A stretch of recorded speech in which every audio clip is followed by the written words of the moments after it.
नमस्कार दोस्तों, आप देख रहे हैं 4 PM महाराष्ट्र और मैं हूं मयूर परीख।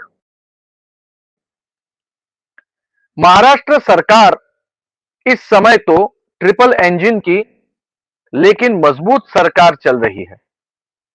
वैसे ऐसा लगता है कि ये जो ट्रिपल इंजन की सरकार है वो पटरियों पे भले तेजी से दौड़ रही हो, लेकिन इंटरलॉकिंग सिस्टम में कहीं ना कहीं प्रॉब्लम हो रही हो ऐसा लगता है। बात कुछ ऐसी है कि एकनाथ शिंदे गुट के नेताओं ने ऐसे बयान देना शुरू किया है जो बेतुके हैं, लेकिन इससे ट्रिपल इंजन की सरकार में कहीं ना कहीं प्रॉब्लम पैदा हो सकते हैं। भरत गोगावले नाम के विधायक ने मीडिया के सामने कह दिया कि जो मुख्यमंत्री एकनाथ शिंदे मुख्यमंत्री बनकर पद पर विराजमान जो हैं वो हमारे दम की वजह से, हमारी वजह से, आमच्या जीवावर यानी कि हमारी ताकत पे, हमारी वजह से वो उस पद तक पहुंचे हैं।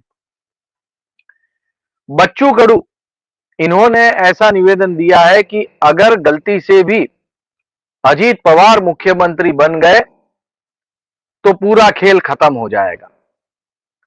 कुल मिलाकर के राष्ट्रवादी कांग्रेस पार्टी जब से शिवसेना और बीजेपी के साथ में हो गई है और अब एकनाथ शिंदे के गुट के विधायकों को ये लगने लगा है कि उनके हिस्से में निखंड नहीं आने वाला, यानी कि उनके हिस्से में अब पहले जो प्रॉमिस किया गया था वो सारे के सारे पोस्ट, पोजीशन और पद नहीं आने वाले हैं, तो अब उनकी बयानबाजियां शुरू हो चुकी है। वहीं दूसरी ओर संजय राउत पहले ही बयान दे चुके हैं कि कई सारे विधायक हमारे संपर्क में हैं। तो आखिरकार ये चल क्या रहा है?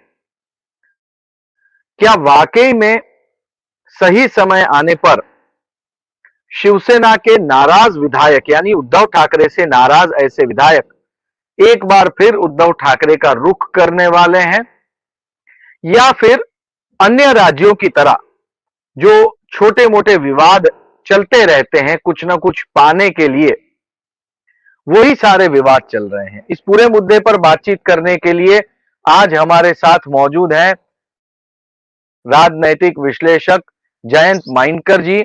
जयंत माइनकर जी, 4 PM महाराष्ट्र में आपका स्वागत है। ये जिस तरह के बयान आ रहे हैं, आप इन बयानों को कैसे लेते हैं? क्या ये बहुत ही गंभीरता से लेने लायक बयान है, या ये हर एक सत्ता के अंदर जैसे बर्तन एक दूसरे से टकराकर आवाज करते रहते हैं, ये कुछ ऐसा ही है? ये इसी प्रकार से के बयान है जो जबकि रियल ट्रिपल इंजन सरकार, मैं रियल इसके लिए बोलता हूं कि जबकि उद्धव के 57, कांग्रेस के 44 और राष्ट्रवादी के 54, ये तीन मिला के एक सरकार मिली जुली चल रही थी, तो वो जो रियल ट्रिपल इंजन सरकार थी इसी प्रकार से आरोप हुआ करते थे और इसी प्रकार के प्रॉब्लम थे। क्योंकि होता है क्या, ये जब तीन पार्टियां मिला के आपस में आती है, पहले की उद्धव के टाइम की समझो या अभी के एकनाथ शिंदे के वक्त की, कोई वक्त, ये सभी लोगों ने आपस में कहीं ना कहीं एक दूजे के ऊपर कई लांछन लगाए हैं।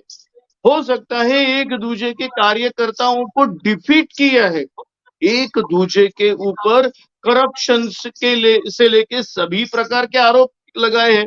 बाकी तो बात छोड़ दो, खुद अजीत पवार के ऊपर 70,000 का बहुत बड़ा घोटाले का आरोप तो किसने किया है हमको सबको पता है। अब होता है क्या, इसमें एक इंग्लिश में एक कहावत है, strange bed fellows in politics. तो ये स्ट्रेंज बेड फेलोज, अभी तो हम बोलेंगे क्या अजीत, देवेंद्र और एकनाथ शिंदे ये ऐसे है क्या? तो हाँ, जिन्होंने कहा था, जो एकनाथ शिंदे ने कहा था कि अजीत पवार हमारी पूरी फाइल रोक रहे हैं, जो देवेंद्र फडणवीस और 70,000 करोड़ का घोटाला संघ परिवार बीजेपी कर रहे थे, आज ये तीनों एक साथ है। लेकिन जो कार्यकर्ता है, जो उनके मिडिल लेवल के यानी एमएलएज है, वो कभी मानते नहीं और उनको लगता है कि मैं यहां रहूं तो मेरे को क्या मिलेगा। जो आपने बहुत सही बात कही कि कहीं ना कहीं एकनाथ शिंदे के साथ आए हुए 40 लोगों को लग रहा है कि अजीत के आने से और उनके 40 लोगों के आने की वजह से क्या हमको मिलेगा, और बिल्कुल सही बात है, नहीं मिलेगा, क्योंकि अब मिनिस्ट्री का डिस्ट्रीब्यूशन हो जाएगा 14-14-14। तुमको क्या मिलेगा? जो हो सकता था 25-25 हो जाएगा या 20-22 जो हो जाएगा, अभी तो वो एकदम कम हो जाएगा, तो तुमको क्या मिलेगा? और दूसरी बात, अजीत पवार जैसा एक मंझा हुआ खिलाड़ी आने के बाद जिसके बारे में बोला जाता है कि वो सीएम भी बनेगा, तो नेचुरली एक दूसरा ऑल्टरनेटिव सोचने लगता है। यहाँ रहने से अगर यही मिलेगा, और जनरली डिफेक्शन किए हुए लोग री इलेक्ट नहीं होते, ये छगन भुजबल के टाइम से इतिहास है। देखिए, क्योंकि आम पब्लिक को ये डिफेक्शन क्यों किया ये वो जानते हैं, वो सीधा बोलते हैं। अभी जिसको खोके वगैरह बोला जाता है, उससे भी अच्छा आपने वहां जाके क्या मिनिस्ट्री पाई, सबको पता है। ये खुलेआम लोग बोलते, और बहुत कम लोग होंगे कि जो डिफेक्शन करने के बावजूद जिस पार्टी में जा रहे हैं उस पार्टी से चुन के आ रहे हैं, तो लोगों को वो पसंद नहीं आता। तो क्यों ना हम वापिस चले जाए। ये जो संजय राउत का कहना है कि कुछ लोग हमारे संपर्क में हैं, मैंने आप ही के चैनल पे एक बार कही हुई बात फिर से रिपीट करता हूं। ओरिजिनली दिसंबर 1991 में जब छगन भुजबल ने शिवसेना छोड़ी थी, तब उनके साथ कुल शिवसेना के 18 विधायक थे। आखिर में कितने गए? 15, और 3 वापिस आए शिवसेना। तो क्या ये हो नहीं सकता एकनाथ शिंदे के 40 लोगों के बाद, क्योंकि 40 में से कुछ 10-12 लोगों को मिनिस्ट्री मिली है, बाकी लोगों को हो नहीं सकता बच्चू कडू, हालांकि वो इंडिपेंडेंट है, लेकिन उनके जैसे एक मुंहफट आदमी, क्या वो कुछ अपना नया रास्ता ले नहीं सकता? ऑब्वियसली ले सकता है। और एक बात जो मैंने उस वक्त, जबकि उद्धव ठाकरे की सरकार थी, जो मैं नाम लेके कॉन्स्टिट्यूंसी लेके बोलता था कि देखो, सुहास कांदे अभी ये जो है वो शिवसेना के हैं, और उन्होंने पंकज भुजबल का डिफीट किया है, लेकिन सुहास कांदे और छगन भुजबल दोनों एक ही सरकार में थे उद्धव ठाकरे के, तो फिर उनका कैसा जम सकता है? पाटन में वैसा ही होता था। पाटन में विक्रमजीत सिंह पाटनकर, उनके बेटे को डिफीट किया था शंभूराजे देसाई ने। अब दोनों पार्टियां एक साथ में बैठी थी, कैसा हो सकता है? तो इसी प्रकार के प्रॉब्लम्स एकनाथ शिंदे के 40 लोगों में, अजित दादा पवार उनके 40 लोगों में, वो तो बिल्कुल सामंतशाही जमींदारी। अरे हमने तो राज देखा हुआ है, हमने तो 17.5 साल तक राज किया है। इस भाषा में आए हुए दिलीप वळसे पाटिल, छगन भुजबल, उनको तो बोलते हैं ये तो हमारे लिए बहुत बाएं हाथ का खेल है, इस प्रकार से बोलने वाले लोग। अब क्या उनमें ये प्रॉब्लम नहीं होगा? ये प्रॉब्लम उस वक्त भी था उद्धव ठाकरे की सरकार में, और आज भी है। इसी प्रॉब्लम का फायदा लेके कुछ बीजेपी कोशिश करेगी कि वो खुद बढ़े। और जो भरत गोगावले जिसके बारे में आपने कहा, अब ये तो बात सही है। देखो, अगर नारायण राणे या कोई एकनाथ शिंदे या ऐसे कोई बोल सकते कि उद्धव आप जो आगे बढ़े हो ना, वो हम लोगों ने, हमने कुर्बानी दी, हमने ये काम किया, हमने वो काम किया, हमने ऐसा करवाया, ऐसे कई भाषण बोले जाते। उसी प्रकार का एक स्टेटमेंट आज भरत गोगावले ने एकनाथ शिंदे के बारे में कहा है। क्या फर्क है? मेरे हिसाब से कोई फर्क नहीं है। वही एक लाइन है कि भैया आप जो खड़े हमारी वजह से, यानी इसका मतलब क्या है कि मुझे जो निवाला खाना है, मेरी थाली में जो मुझे प्रॉमिस किया गया था वो दो, तो मैं चुप बैठता हूं, नहीं तो मेरे लिए मेरे रास्ते खुले हैं। इसके अलावा बिटवीन द लाइंस, ये भरत गोगावले के स्टेटमेंट में ये डायरेक्ट अटैक के अलावा और मुझे कुछ नहीं दिखता। ये डायरेक्ट अटैक है उनका।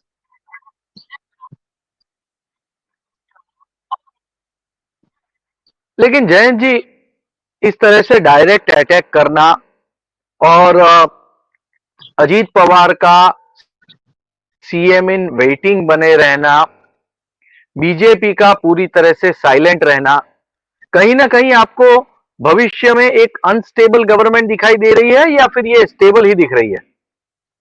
मुझे ये स्टेबल दिख रही है, क्योंकि जो अनस्टेबिलिटी थी वो बराबर 2.5 साल के बाद खत्म हो गई।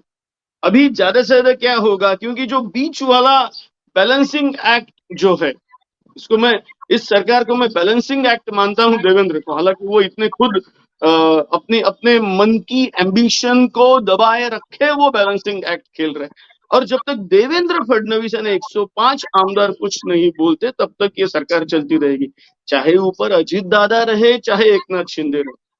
क्योंकि रियल क्लेम वैसे देखा जाए, नंबर वाइज नंबर गेम में देखा जाए तो रियल क्लेम तो देवेंद्र फडणवीस का है, लेकिन वो तो शांत बैठे हैं।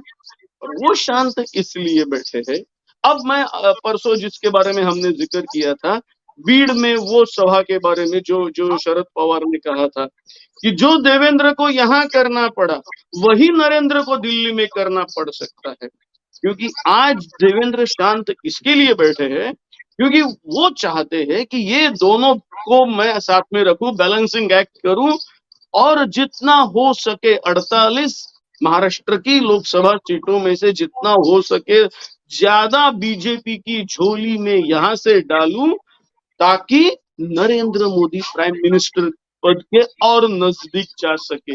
200 के नीचे रहे तो चांसेस बहुत कम लगते हैं, फिर किसी से कॉम्प्रोमाइज करना पड़ेगा। महाराष्ट्र से थोड़ा ज्यादा गया तो 200 के ऊपर जाएंगे। ये बार्गेनिंग इसके लिए यानी संघ परिवार के बारे में बोला जाता है, वो बहुत लंबी सोचते हैं, उसमें से कितना मिलता है, आखिर सत्ता ही मिलती है। लेकिन उनकी अभी की जो सोच है वो इतनी है, वो बाकी महाराष्ट्र को वगैरह वो चाहते हैं सिर्फ नरेंद्र मोदी को हैट्रिक मिले।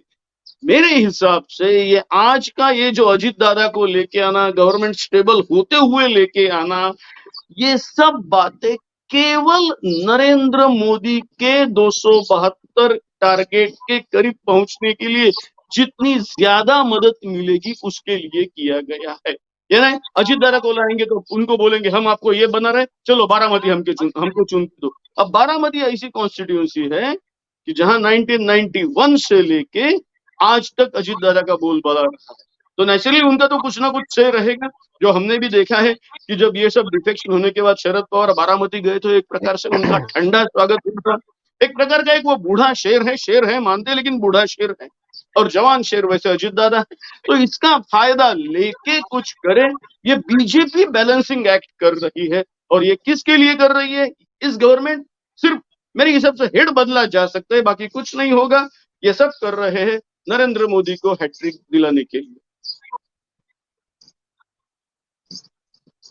जी बहुत बहुत शुक्रिया जयंत जी, आप इस शो में आए और आपने डिटेल में सारी बातें कही। तो दोस्तों इस समय मौजूदा एकनाथ शिंदे की सरकार में अलग अलग विधायक अलग अलग सुर पकड़ के बैठे हुए हैं। सभी को चाहिए सत्ता का मक्खन, लेकिन अब जब ट्रिपल इंजन की सरकार हो और अपना हिस्सा मांगने के लिए राष्ट्रवादी कांग्रेस पार्टी के कद्दावर नेता भी बैठे हुए हों, तो भला उद्धव ठाकरे की शिवसेना छोड़ के आए हुए विधायकों को क्या मिलेगा?